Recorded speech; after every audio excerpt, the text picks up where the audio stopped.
Imaginez un matin ordinaire. Vous êtes dans votre cuisine, une tasse de thé à la main, et vous cherchez le mot exact pour désigner un objet que vous utilisez chaque jour. Vous savez très bien ce que c'est, vous l'avez utilisé des centaines de fois, mais le mot refuse de venir. Il est là, quelque part, au bord de vos lèvres, et pourtant il reste hors de portée pendant de longues secondes. Puis, quelques minutes plus tard, il revient tout seul, comme si rien ne s'était passé. Ou peut-être que vous entrez dans une pièce avec une intention précise, et dès que vous franchissez la porte, vous ne savez plus pourquoi vous êtes venu. Vous retournez dans la pièce précédente, et là, le souvenir revient. Ces petits incidents, discrets et souvent gênants, commencent à se multiplier après la soixantaine pour beaucoup de personnes. Et ils suscitent une inquiétude bien réelle, une question silencieuse que beaucoup n'osent pas formuler à voix haute, est-ce que c'est normal, ou est-ce que c'est le signe de quelque chose de plus grave? La bonne nouvelle, celle que je souhaite vous partager dès le début de ce contenu, c'est que dans la très grande majorité des cas, ces petits oublis font partie d'un vieillissement naturel du cerveau, un vieillissement que la médecine comprend de mieux en mieux. Et surtout, un vieillissement sur lequel vous avez un pouvoir réel. Pas besoin de médicaments compliqués, pas besoin de séances coûteuses chez des spécialistes. Ce dont votre cerveau a besoin après 60 ans, il peut en grande partie le trouver dans votre assiette, chaque jour, à chaque repas. Aujourd'hui, nous allons explorer ensemble cet aliment qui ont été étudiés sérieusement par la recherche médicale pour leur capacité à soutenir la mémoire, à protéger les cellules du cerveau, et à maintenir une clarté mentale durable avec l'âge. Chaque aliment que je vais vous présenter a une raison précise d'être là, et je vais vous expliquer cette raison clairement, simplement, sans jargon inutile.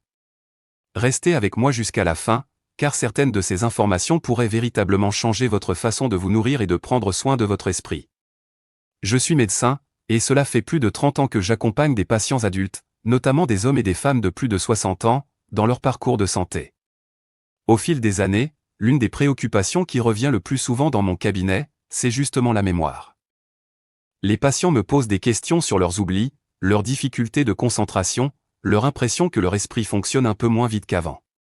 Et la première chose que je leur dis toujours, c'est que le cerveau n'est pas condamné à décliner simplement parce que l'on vieillit. Il a besoin d'être nourri correctement, stimulé et protégé. Avec l'âge, le cerveau subit plusieurs changements progressifs. Le flux sanguin qui l'alimente diminue légèrement. Les neurones communiquent entre eux avec un peu moins de rapidité. La production de certaines substances chimiques essentielles à la mémoire ralentit. Tout cela est naturel. Mais ce qui est tout aussi vrai, c'est que l'alimentation peut agir directement sur ces mécanismes, en apportant au cerveau exactement ce dont il a besoin pour rester actif, souple et efficace. Voici ces 7 aliments, expliqués un par un.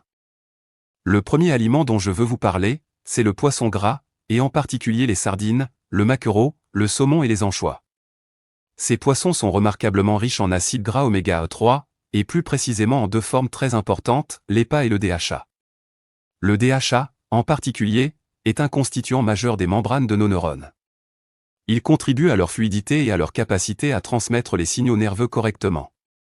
Quand on vieillit, les niveaux de DHA dans le cerveau ont tendance à baisser si l'alimentation n'en apporte pas suffisamment. Plusieurs études ont montré qu'un apport régulier en oméga 3 d'origine marine est associé à un meilleur maintien de la mémoire et à une réduction du risque de déclin cognitif. Ces graisses ont également des propriétés anti-inflammatoires importantes, car l'inflammation chronique de bas grade est l'un des facteurs qui contribuent au vieillissement cérébral. J'ai eu un patient, un homme de 67 ans que j'appellerai Raymond, qui se plaignait depuis plusieurs mois d'une brume mentale persistante. Il avait du mal à se concentrer, et sa femme remarquait qu'il semblait plus lent dans ses réflexions. En analysant son alimentation, j'ai constaté qu'il ne mangeait pratiquement jamais de poisson. Nous avons intégré 2 portions de poisson gras par semaine dans son régime, et après quelques mois, lui et sa femme ont tous deux noté une amélioration sensible de sa vivacité mentale. Ce n'est qu'un témoignage parmi d'autres, mais il illustre bien ce que la recherche nous montre. Mon conseil pratique est simple, essayez de consommer du poisson gras au moins 2 fois par semaine. Les sardines en conserve dans l'huile d'olive sont économiques, faciles à préparer, et tout aussi bénéfiques que le saumon frais. Le deuxième aliment que je souhaite aborder, c'est le myrtille, ou blueberry dans les études anglophones. Cette petite baille bleue est l'un des aliments les plus étudiés en lien avec la santé cérébrale, et les résultats sont réellement encourageants. Les myrtilles sont extrêmement riches en flavonoïdes, une famille de composés végétaux qui agissent comme de puissants antioxydants. Le cerveau est particulièrement vulnérable au stress oxydatif, c'est-à-dire à l'accumulation de substances réactives qui abîment les cellules nerveuses au fil du temps. Les flavonoïdes des myrtilles contribuent à neutraliser ces substances et à protéger les neurones. De plus, des recherches ont montré que ces composés favorisent la plasticité cérébrale, c'est-à-dire la capacité du cerveau à créer et renforcer les connexions entre neurones, ce qui est précisément le mécanisme à la base de la mémoire et de l'apprentissage. Une de mes patientes, Geneviève, 72 ans, était très sceptique lorsque je lui ai suggéré d'ajouter des myrtilles à son petit déjeuner quotidien. Elle m'a dit en riant, « Docteur, vous me proposez des petits fruits pour mes neurones. » Mais elle a essayé, et 6 mois plus tard, elle m'a confié qu'elle trouvait plus facile de se souvenir des noms, de suivre les conversations et de retrouver les objets qu'elle posait. Bien sûr, l'alimentation seule n'est pas responsable de tout, mais les myrtilles méritent pleinement leur place dans votre quotidien. Une petite poignée de myrtilles fraîches ou surgelées chaque matin suffit. Les myrtilles surgelées conservent l'essentiel de leurs propriétés nutritionnelles et sont souvent plus accessibles toute l'année. Le troisième aliment de notre liste est l'huile d'olive extra vierge. En Méditerranée, les populations qui ont adopté le régime de leur tradition culinaire vieillissent avec une préservation cognitive remarquable, et l'huile d'olive en est l'un des piliers. Ce qui la rend si précieuse pour le cerveau, c'est sa richesse en polyphénols, notamment l'oléocanthal, un composé qui a démontré en laboratoire une capacité à réduire l'accumulation de certaines protéines anormales associées au vieillissement du cerveau. L'huile d'olive est également riche en vitamine E, un antioxydant liposoluble qui protège les membranes des neurones de l'oxydation. Et ces graisses monoinsaturées contribuent à maintenir une bonne circulation sanguine, y compris vers le cerveau. Un cerveau bien irrigué est un cerveau qui reçoit suffisamment d'oxygène et de glucose pour fonctionner correctement.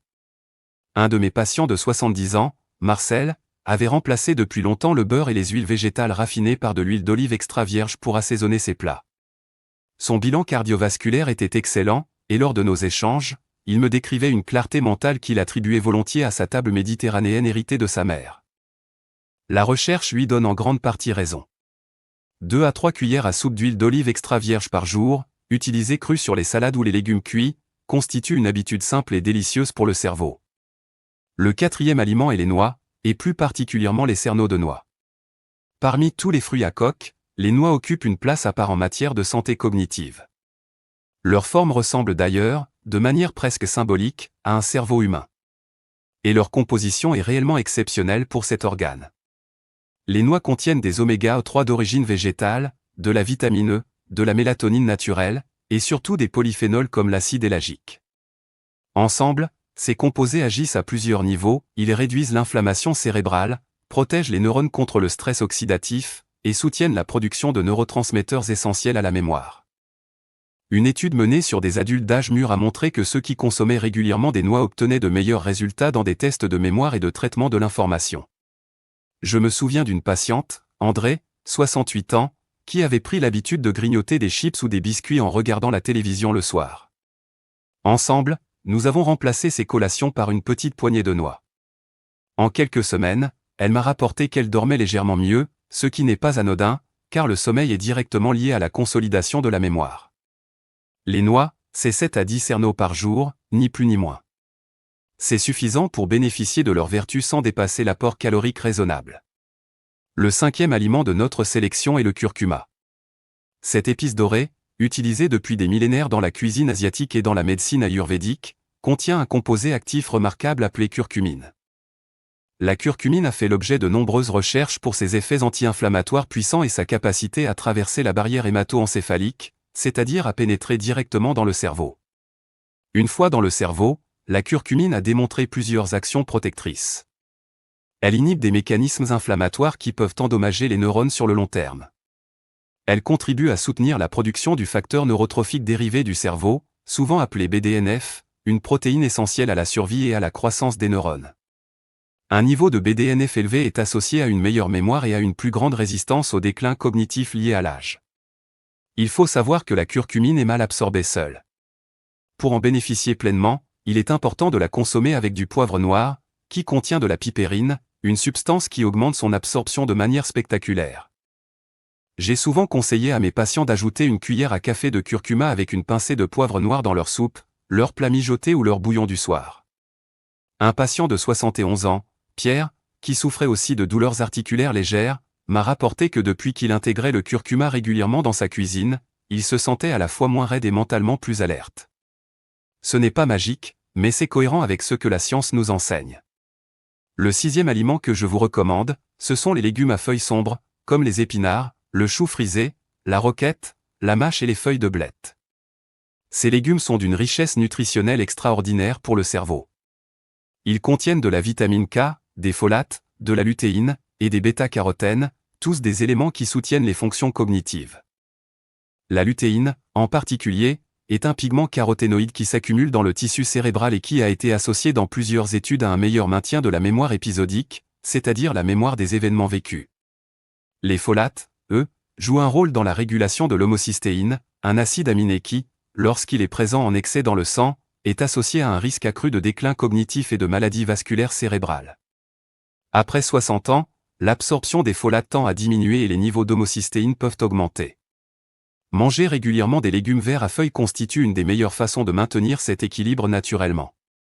J'ai eu une patiente, Suzanne, 74 ans, dont les analyses sanguines révélaient un niveau d'homocystéine légèrement élevé. En augmentant sa consommation de légumes verts et en diversifiant ses sources de folates, son taux s'est normalisé en quelques mois, et elle a noté une meilleure netteté dans ses pensées quotidiennes. 2 grandes portions de légumes verts par jour, crus en salade ou cuits à la vapeur, sont une habitude simple qui peut faire une différence réelle. Le 7e et dernier aliment de notre liste est les œufs. Je sais que les œufs ont longtemps été au centre de controverses liées au cholestérol, mais la science nutritionnelle moderne a largement réévalué leur place dans notre alimentation, et pour le cerveau en particulier, ils sont véritablement précieux. Les œufs sont l'une des meilleures sources de choline, un nutriment essentiel à la production d'acétylcholine, qui est l'un des neurotransmetteurs les plus importants pour la mémoire et l'apprentissage. La choline est souvent insuffisante dans l'alimentation des personnes âgées, et cette carence est rarement diagnostiquée. Pourtant, un apport adéquat en choline soutient directement la formation de nouvelles connexions neuronales et contribue à maintenir l'intégrité des membranes cellulaires du cerveau. En plus de la choline, les œufs apportent de la lutéine, de la vitamine B12 et des protéines complètes, toutes essentielles au bon fonctionnement nerveux après 60 ans. J'ai suivi un patient, Henri, 76 ans, qui avait supprimé les œufs de son alimentation depuis des années par crainte pour son cœur. Après discussion et examen de son bilan lipidique, nous avons décidé ensemble de réintroduire 1 à 2 œufs par jour. Au bout de quelques mois, sa femme m'a dit qu'il semblait plus vif dans ses conversations et qu'il avait moins ces moments de confusion passagère qui l'inquiétaient. Un œuf au petit déjeuner, ou une omelette au déjeuner, c'est une habitude simple, économique et délicieuse qui soutient réellement le cerveau vieillissant. Maintenant que nous avons parcouru ces 7 aliments, prenons un moment pour comprendre ce qui se passe réellement dans le cerveau avec l'âge, parce que cette compréhension est importante pour que vous saisissiez pourquoi ces aliments font une différence concrète. Le cerveau humain est constitué d'environ 86 milliards de neurones qui communiquent entre eux par des signaux chimiques et électriques. Ces communications dépendent de plusieurs conditions, une bonne circulation sanguine pour apporter oxygène et glucose, des membranes neuronales saines et fluides pour transmettre les signaux efficacement, des niveaux adéquats de neurotransmetteurs comme l'acétylcholine, la dopamine et la sérotonine, et une protection suffisante contre l'inflammation et le stress oxydatif. Après 60 ans, chacun de ces mécanismes peut être affecté par le vieillissement naturel. La circulation sanguine cérébrale peut légèrement diminuer. Les membranes des neurones peuvent perdre en fluidité si elles manquent d'acide gras oméga 3. La production de neurotransmetteurs peut ralentir si les précurseurs alimentaires sont insuffisants. Et l'inflammation de bas grade, favorisée par une alimentation pauvre en antioxydants, peut progressivement nuire aux connexions neuronales. Ce que font les 7 aliments que nous avons explorés ensemble, c'est précisément agir sur chacun de ces points de manière ciblée. Les poissons gras et les noix nourrissent les membranes neuronales. Les myrtilles et le curcuma combattent l'inflammation et le stress oxydatif. L'huile d'olive soutient la circulation et protège les cellules. Les légumes verts maintiennent l'équilibre biochimique de l'homocystéine. Et les œufs apportent la choline indispensable à la fabrication des neurotransmetteurs de la mémoire. Ce n'est pas de la magie alimentaire. C'est de la biologie cellulaire appliquée à votre assiette. Et ce qui est formidable, c'est que ces aliments sont accessibles, savoureux, et faciles à intégrer dans une alimentation quotidienne sans bouleverser vos habitudes de fond en comble. Il est aussi important de comprendre que l'alimentation agit sur le long terme. On ne mange pas des sardines un mercredi et on retrouve sa mémoire le jeudi. Ces aliments construisent une protection progressive, comme on pose des briques une à une pour bâtir un mur solide. La régularité est la clé. Une poignée de myrtilles chaque matin, du poisson 2 fois par semaine, de l'huile d'olive au quotidien, quelques noix en collation, du curcuma dans les plats, des légumes verts à chaque repas, un œuf le matin, voilà une routine alimentaire qui peut transformer votre santé cérébrale sur plusieurs mois et plusieurs années. Prenons un moment pour récapituler ce que nous avons appris ensemble dans ce contenu. Nous avons vu que le premier aliment à privilégier est le poisson gras, riche en DHA et en EPA, ces acides gras oméga 3 qui nourrissent directement les membranes des neurones. Nous avons découvert que les myrtilles, grâce à leurs flavonoïdes puissants, protègent le cerveau contre le vieillissement oxydatif et soutiennent la plasticité neuronale. Nous avons compris pourquoi l'huile d'olive extra vierge, avec ses polyphénols et sa vitamine E, est l'allié de la circulation cérébrale et de la protection des neurones. Nous avons appris que les noix concentrent en quelques grammes une extraordinaire combinaison des oméga 3 végétaux, de vitamines E et de polyphénols protecteurs. Nous avons vu comment le curcuma, associé au poivre noir, agit contre l'inflammation cérébrale et soutient la production du facteur de croissance neuronale. Nous avons compris le rôle des légumes verts à feuilles sombres, riches en lutéine et en folate, pour maintenir l'équilibre biochimique du cerveau et protéger la mémoire épisodique. Et enfin, nous avons réhabilité les œufs, cette source précieuse de choline essentielle à la production des neurotransmetteurs de la mémoire. Cet aliment, cette raison concrète de faire confiance à votre assiette pour prendre soin de votre cerveau. La recherche médicale est claire sur ce point, l'alimentation est l'un des leviers les plus puissants dont vous disposez pour influencer positivement votre santé cognitive après 60 ans. Et c'est un levier que vous pouvez actionner dès aujourd'hui, dès votre prochain repas. Je voudrais terminer avec un message qui me tient profondément à cœur. Vieillir, ce n'est pas perdre. Vieillir, c'est évoluer. Et avec les bonnes informations, les bonnes habitudes, et une attention bienveillante envers soi-même, il est tout à fait possible de vieillir avec un esprit vif, une mémoire fonctionnelle, et une qualité de vie préservée. Vous n'êtes pas condamné à oublier. Vous n'êtes pas condamné à voir votre clarté mentale s'effacer au fil des années. Votre cerveau, comme tout organe vivant, répond aux soins que vous lui apportez. Chaque repas est une opportunité. Chaque choix alimentaire est un geste de soin envers vous-même. Ce n'est pas une contrainte, c'est une forme de respect que vous vous accordez, parce que vous méritez de rester présent, lucide et pleinement vivant dans chaque moment de votre vie. Commencez par un seul aliment si vous le souhaitez.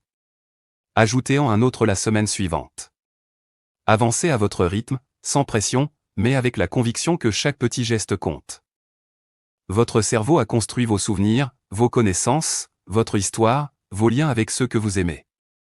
Il mérite que vous preniez soin de lui avec la même attention qu'il vous a donnée pendant toutes ces années.